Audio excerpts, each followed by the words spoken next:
Malam begitu sunyi. Hanya suara hujan yang mengetuk-ngetuk jendela kaca, seperti jemari kerangka yang gelisah. Kalian duduk berhadapan, secangkir teh yang mulai dingin memisahkan kalian. Lalu dia memulainya dengan suara lirih, nyaris berbisik. Dia mantanku, dulu sering. Dan tiba-tiba, ruangan itu terasa lebih dingin, lebih sesak. Kamu mendengarkan, tentu saja kamu mendengarkan. Kamu ingin menjadi sandaran. Kamu ingin membuktikan bahwa kamu berbeda, bahwa kamu adalah tempat yang aman. Pikiranmu berkata, ini adalah tanda kepercayaan. Dia membuka lukanya untukku. Kamu merasakan gelombang empati, sebuah kebanggaan karena telah dipilih untuk mendengar pengakuan ini. Tapi kau salah, ini bukan tentang kepercayaan, dan itu jelas bukan sebuah pengakuan. Ini adalah sebuah tes, sebuah audisi. Dan hantu dari masa lalunya adalah sang juri. Saat dia curhat tentang mantannya, dia tidak mencari empati.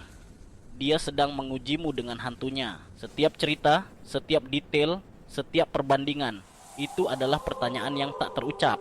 Pertanyaan pertama, seberapa besar rasa cemburumu? Seberapa dalam rasa tidak amanmu? Dia akan menceritakan betapa romantisnya sang mantan. Betapa dia selalu tahu hal yang tepat untuk dikatakan. Dia melukis sebuah mahakarya dan kamu diminta untuk berdiri di sebelahnya. Apakah kamu akan marah? Apakah kamu akan menyuruhnya berhenti?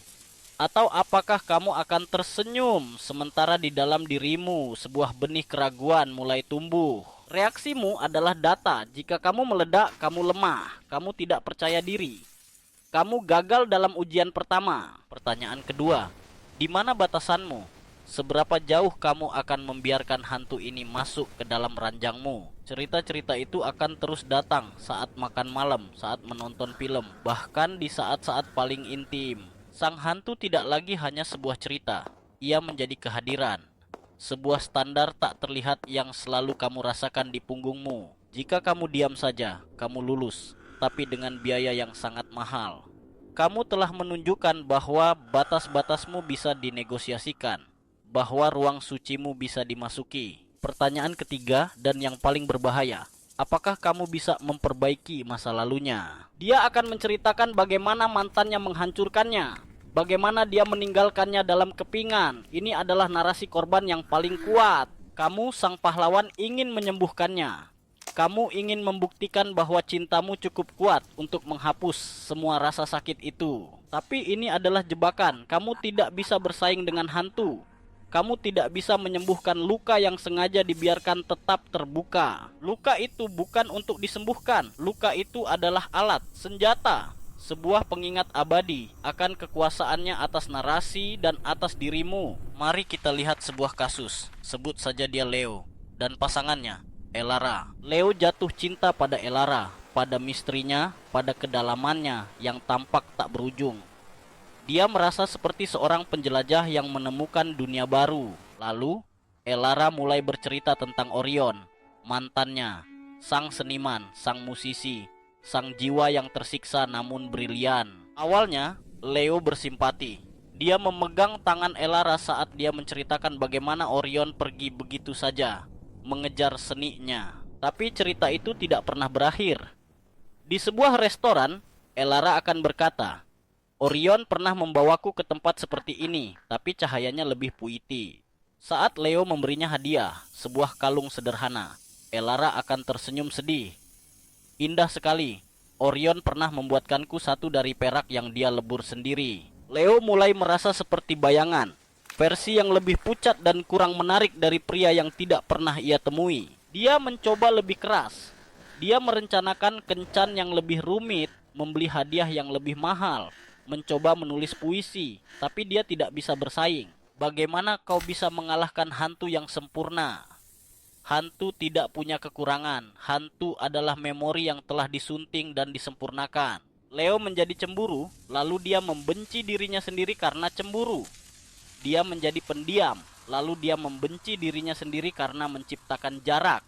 Dia telah gagal dalam semua ujian tanpa menyadari bahwa dia sedang diuji.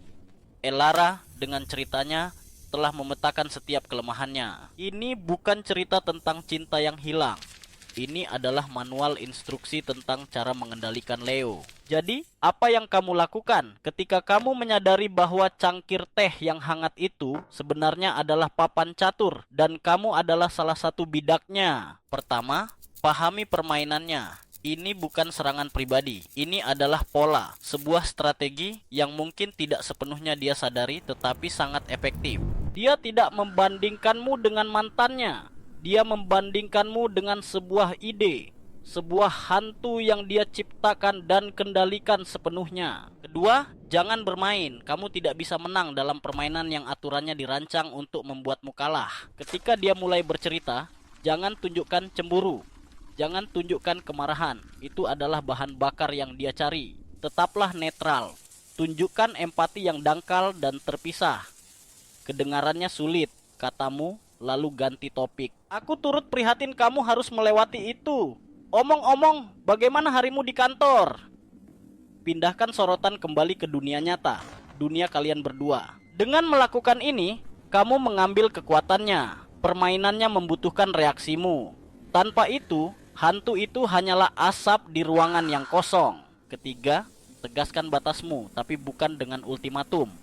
Lakukan dengan tindakan, ciptakan kenangan baru yang begitu kuat hingga tidak ada ruang bagi hantu. Isi duniamu dengan kehadiranmu, dengan leluconmu, dengan rencanamu. Jadilah begitu nyata, begitu hidup hingga bayangan masa lalu terlihat pucat dan tidak relevan. Ini adalah kebenaran yang sulit.